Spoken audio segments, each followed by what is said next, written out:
here.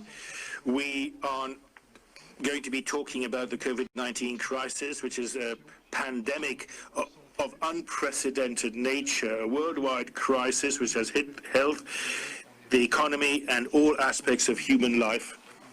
And this pandemic requires a global response, an international response. And I'd like to thank India for the cooperation your country has shown with the EU. I'd like to pay tribute to your role nationally, your mobilization, but internationally, the role you've played multilaterally in combating this pandemic. India and the EU are partners in trade, in investment. We are fully convinced that building on what we already do in this partnership, we can, through this meeting, find a way to find means of intensifying our cooperation even further. This in all areas, including trade and the economy. India and the EU are great democracies. We share common values. We also believe that multilateral commitments needs to be boosted and supported to combat global challenges, whether it's stability, security, combating terrorism, and so on. And so, Prime Minister, I also want to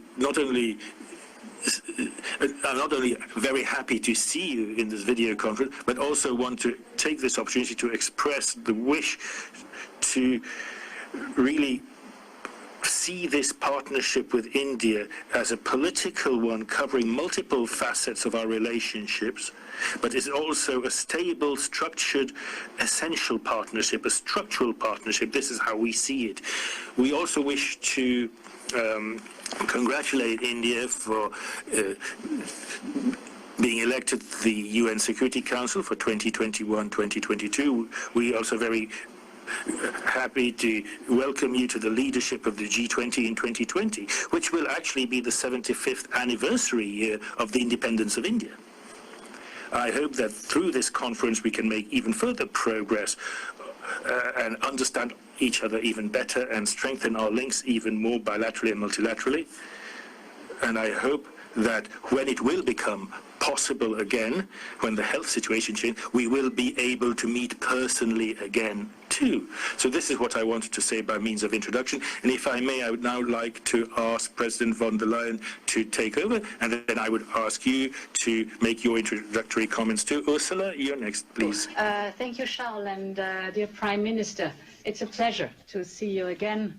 And I very well remember my visit to India a few years ago.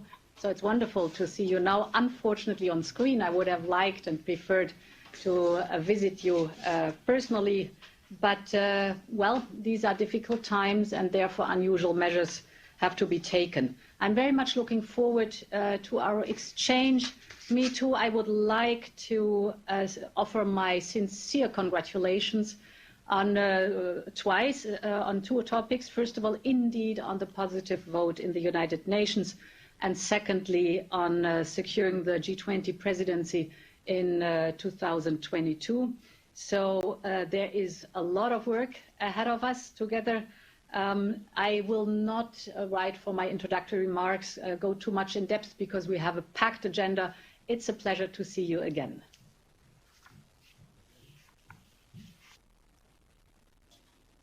Excellency नमस्कार। कोविड-19 के कारण हमें मार्च में India EU summit स्थगित करनी पड़ी थी। अच्छी बात है कि आज हम वर्चुअल माध्यम से मिल पा रहे हैं। सबसे पहले मैं यूरोपीय कोरोना वायरस के कारण हुई क्षति के लिए संवेदना प्रकट करता हूं। आपके शुरुआती रिमार्क्स के लिए मैं आप दोनों महाशयों का बहुत बहुत धन्यवाद करता हूं। आपकी तरह मैं भी भारत और ईयू के संबंधों को और विस्तृत और गहरा बनाने के लिए प्रतिबद्ध हूं। इसके लिए हमें एक दीर्घकालीन स्ट्रेटेजिक पर्सपेक्टिव अपनाना चाहिए। इसके साथ साथ एक एक्शन ओरिएंटेड एजेंडा बनाना चाहिए जिसे निर्धारित समय में कार्यान्वित किया जा सके। भारत और ईयू नेचुरल पार्टनर है। हमारी पार्टनरशिप विश्व में शांति और स्थिरता के लिए भी उपयोगी है। यह वास्तविकता आज की वैश्विक स्थिति में और भी स्पष्ट हो गई है। हम दोनों ही डेमोक्रेसी, प्लुरलिज्म,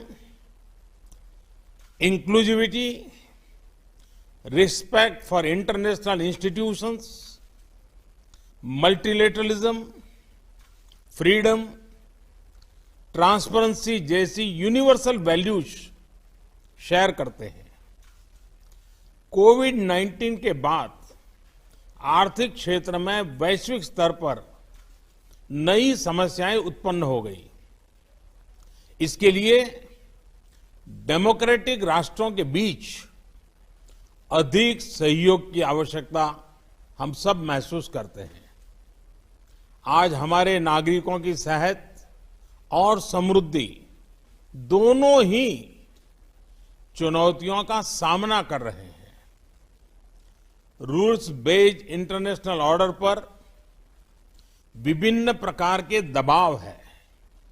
ऐसे में भारत ईयू पार्टनरशिप आर्थिक पुनर्निर्माण में और एक मानव केंद्रित और मानवता केंद्रित ग्लोबलाइजेशन के निर्माण में महत्वपूर्ण भूमिका निभा सकती है। तत्कालीन चुनौतियों के अलावा क्लाइमेट चेंज जैसे लॉन्ग टर्म चैलेंजेस भी हम दोनों के लिए ही प्राथमिकता है। भारत में रिन्यूएबल एनर्जी के उपयोग को बढ़ाने के हमारे प्रयत्नों में हम यूरोप के इन्वेस्टमेंट और टेक्नोलॉजी का आमंत्रण करते हैं। मैं आशा करता हूं कि इस वर्चुअल समिट के माध्यम से हमारे संबंधों को गति मिलेगी। एक्सेलेंसीज, मैं आपसे बात करने के इस अवसर के लिए पुनः प्रसन्नता व्यक्त करता हूं। अब मैं हमारे अगले एजेंडा आइटम कोविड-19 के खिलाफ हमारे रिस्पांस पर अपने विचार रखूंगा। एक्सेलेंसीज, मेरे विचार से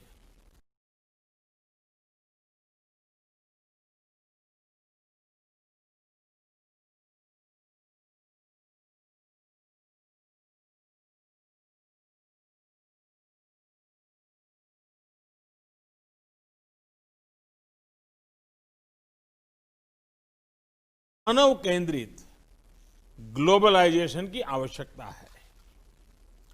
इस नए स्वरूप के ग्लोबलाइजेशन का फोकस देशों के बीच लेन देन से हटकर मानवता के साझा चैलेंजेस जैसे पेंडेमिक्स, क्लाइमेट चेंज और टेररिज्म उस पर केंद्रित होना चाहिए। इसी स्पिरिट से इस महामारी के दौरान भारत ने स्वयं के नागरिकों के साथ साथ अन्य देशों का भी ख्याल रखा है। अभी तक हमने लगभग 150 देशों को दवाइयां भेजी हैं। अपने क्षेत्र में एक साझा रिस्पांस बनाने का भी इनिशिएटिव लिया है। ईयू और उसके सदस्य देशों ने accelerating the access to covid tools की जो पहल ली है उसका हम स्वागत करते हैं। भारत के रिसर्चर्स और फार्मा कंपनियां इस ग्लोबल प्रयास में अपना योगदान देने को तैयार हैं। एक्सेलेंसीज,